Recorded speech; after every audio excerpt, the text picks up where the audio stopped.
Hey, this is Todd McVicker with Redeeming Dogs. I'm out here with the pack. Well, and I don't have the whole pack. I'm running a 4-dog pack right now. Sometimes I find it useful to run sub-packs, in other words, different combinations of dogs to help particular dogs work through issues. I've got little Cleo here. She's the dog that is having some problems at her house with aggression. And when you walk her, she seems like she wants to, get after other dogs or get after people. So she's coming along nicely. We've got Annie, the golden doodle, that's been in for training for a while now. Hey, Duncan, leave it. Duncan, this is the, I think he's a Rhodesian Ridgeback cross. I trained him a while back. He's visiting. And you got Sprite, my Decker Terrier. So I'm running 4 dogs out here. These 2 guys here are thick as thieves. Leave that. They have been running around together. They wrestle. They have the same energy level, and they're just basically inseparable. They go to the bathroom at the same time. They lay down at the same time. But their energy level is really high. Like when I started to run them with Sprite, Sprite would get so irritated with them, she'd run them down and nip them and chase them, and they just needed a lot of correction. So I let Sprite kind of break trail and get these guys loosened up. Today's the first day that I've put Cleo out with these 2 rascals. I've had Cleo mostly out with my dogs because they're calmer, so she can get to where she's trusting these other dogs. When she first met these 2, she was concerned. I mean, they're like freight trains.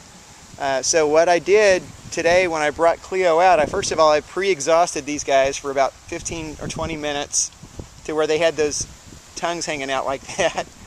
And then I brought Cleo out.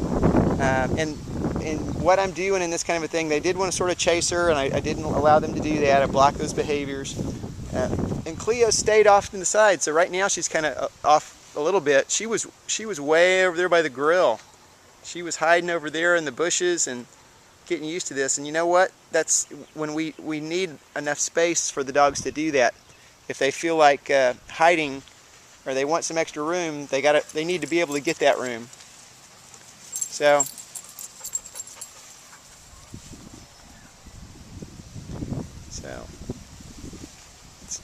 Cleo just went to the potty, so they're over there. They have to go smell that and see who she is.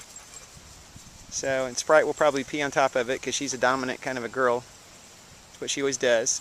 Yep. So, but when I look at Cleo now, she's pretty relaxed. Hey, Cleo. I'm seeing her mouth is opening up more. She's not intimidated by these bigger guys. She's getting to where she's pretty good with them. So, from this point on, I can probably run her with this more exuberant pack, which is good because it'll burn more energy out of her. But she's got to be able to handle the pressure of them, bouncing around.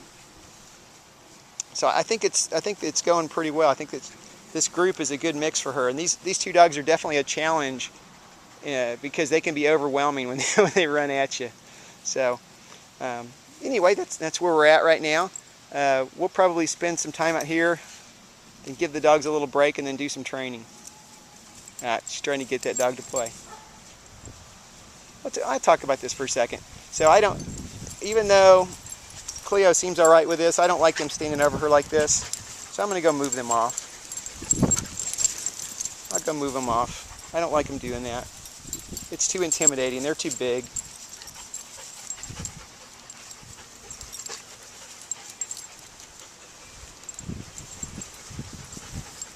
Good. So, and that's as simple as it is. I just walk over and kind of get in between and move the dogs off.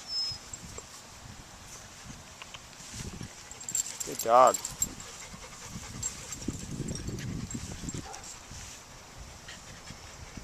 All right, we'll call it a break there.